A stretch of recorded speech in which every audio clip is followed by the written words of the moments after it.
This is Jack McGregor. I'm with the Hot Springs Daily, and we're talking to Sheriff Mike McCormick. One of the things that people have been talking about for some time, actually, is the crime rate in Garland, and I know that Hot Springs is a split jurisdiction. Do you have any specific programs that you're going to institute? Absolutely. When it comes to the crime issues in Hot Springs, about 90% of all crime has been tied back into drug activity.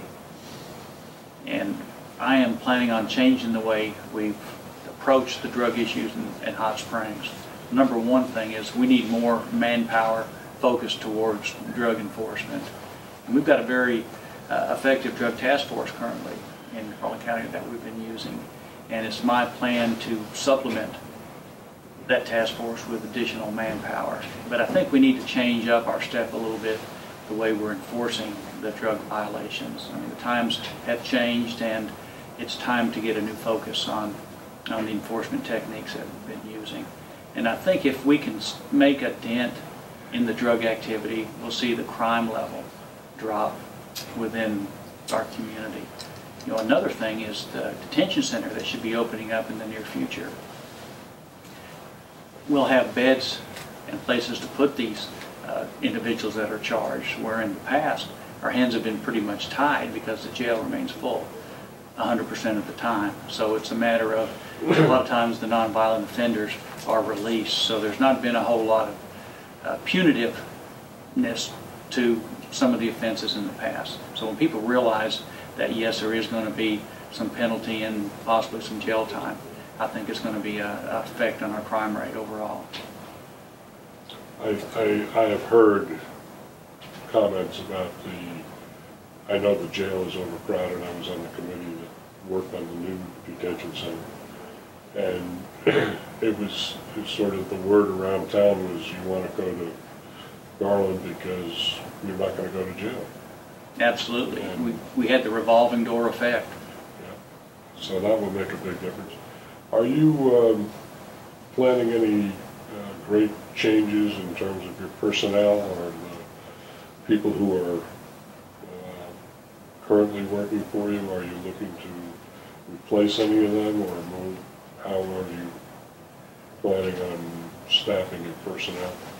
I'm not looking at terminating anybody within the Sheriff's Department, but I am looking at a few reassignments. I'm trying to get a fresh perspective in the various positions. In fact, effective Monday, I'm changing our criminal investigation captain. He's going to be moving to patrol. Captain Shelby Terry and Captain Carl Lacey will be going from patrol to a captain's position within the detention center. And I'm bringing on board Gary Ashcraft, who will head up the criminal investigation division, once again effective Monday. So that'll give a new perspective to all three of those divisions. In the past, I know there's been a problem where, you know, the county goes out and trains people and gets them on the, you know, teaches them, puts them through the academy and whatever, and then they end up moving over to the city police department because they pay better. Have you been able to address that? And that is an issue.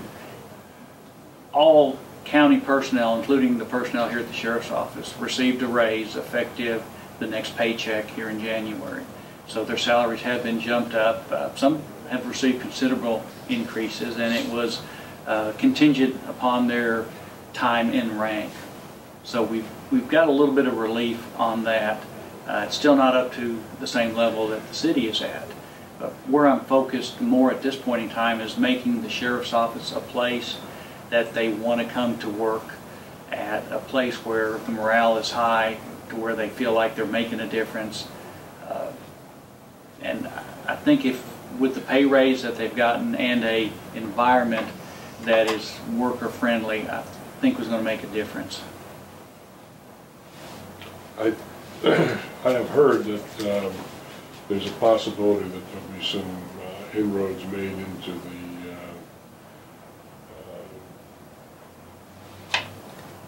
sexual offender categories. Is that, do you have something in specific in mind on that? Is that something you can discuss now? Absolutely. One of the things that I want to do is going to be some improvements to our website. I want to make sure that we're very transparent as far as the sexual offenders that are living in Garland County, where they're living, the status of their offense. I think getting that information out to the public is going to be crucial. And also it's our responsibility at the Sheriff's Department to make sure that violations are prosecuted. And we've got one investigator that is solely assigned to that. And I'm going to continue with that, and it's going to remain a high priority. That sounds good. Is there anything, any other things in the works that you're looking at that you can talk about now? Well, what we're going to do is we're going to go through the policy and procedure manual and make sure that everything that's in there is up to date and current.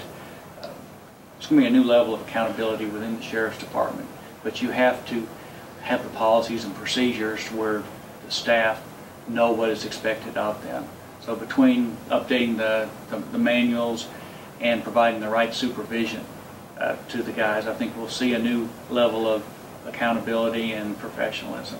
And I'm excited, and I'm getting a lot of good feedback from the deputies within the department, and I'm honored to be their new sheriff.